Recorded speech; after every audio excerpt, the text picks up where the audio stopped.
Hello everyone, welcome back to Online Help Guide. Today in this video, I'm going to show you how to find and use filter on TikTok. So watch this video till the end.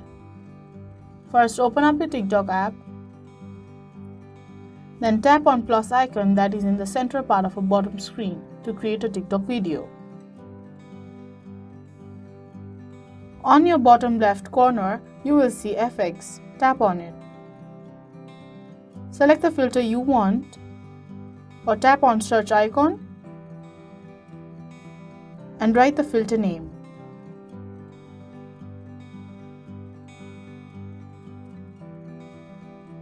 Then choose the filter you want.